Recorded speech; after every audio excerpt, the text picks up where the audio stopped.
guys, welcome to the Hollaby Homestead. It's -5 Celsius here, whatever that is in Fahrenheit, and it's a beautiful day, hardly any clouds, the sun is bright, and got the dogs out with me, and we're gonna be walking around looking for maple trees because soon we're gonna be trying maple syrup for the first time.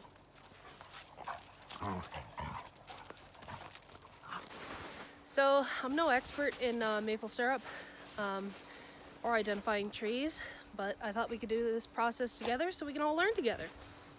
So one of the things I read about was identifying bark. So just take a step back from that. So maple syrup can be made from birch trees, like almost any kind of tree.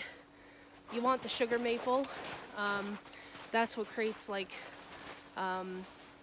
your dark, rich color in maple syrup, and also the higher the sugar content, the darker it's going to be because it's longer to boil it down, if that makes sense. So one of the things I read was that the sugar maple bark, when you touch it, it doesn't flake off. It's pretty solid, but it's rough. And this tree has that identifying marker in it. Also the other thing to keep in mind is that a tree's got to be at least a foot in diameter.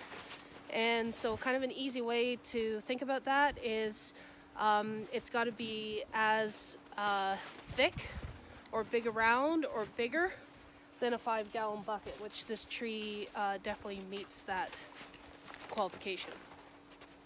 So at this point, I'm pretty sure this is a maple by the bark and by the way it looks. So the other thing that that helps with identifying in the wintertime, because that's the thing, in the winter you don't see the leaves. I mean, obviously anybody can identify a maple tree by their leaves, but there's no leaves here, so how do you do that? So another kind of identifying marker is that, and I'll try and show you this at a different angle, but the branches up top, they grow out, they meet in the same place. So some branches, like they branch off here and then the next one branches off over here. With maple trees, they branch off from the same location, if that makes sense. So I'll try and show you up close what I mean by that.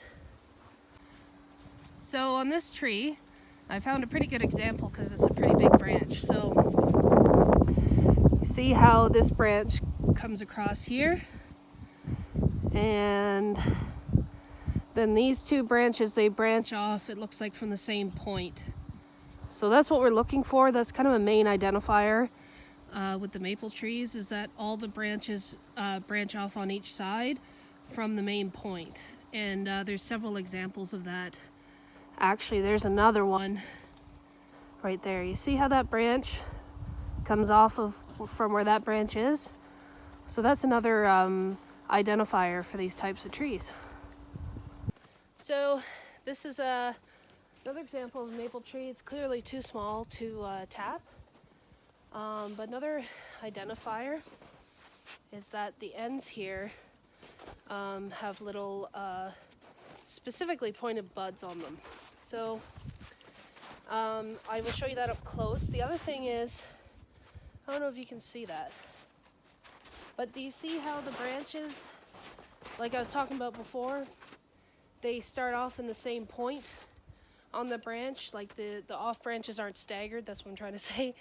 And so that's another identifier.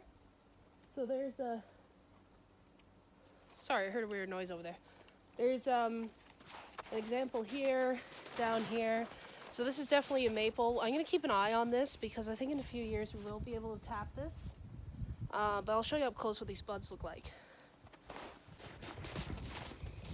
So that's what the buds look like.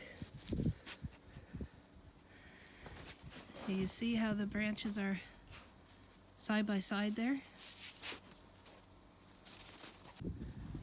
So the other kind of telling thing is, this is on that little one, you can see how small it actually is the, I'm trying to get in focus, the coloring on the bark. There's a bit of silver, looks like silver, it's the lichen on the tree. The bigger trees have more obvious signs of this, but I just wanted to show you, this is another identifying marker for maples, is how this bark looks. So because this is so small, this bark is quite smooth. As it grows, it's going to get rougher looking, kind of like that first tree that we looked at. So this year we're only trying it with just a few taps. We're not going to set up like a serious sugar bush or anything like that. But even just kind of almost in our front yard, well, this is our side yard, I've already found enough trees that kind of meet the qualification to tap. I actually thought I was going to have to go further into the woods, but I don't. I can. And if I get more taps, I probably will. But this year, I think we're just going to try these trees and see what we get and go from there. So we're still a couple weeks out from beginning to tap, but I just wanted to come out here and kind of plan which trees we're going to tap. And you know, next year we probably will expand, but we're just going to try it this year. We've never done it before, so you guys are learning along with us. And yeah, I was actually just standing here filming and realized that Dave left a can of gas out. I mean, we live in the middle of nowhere, nobody's going to steal it, but I should put that away.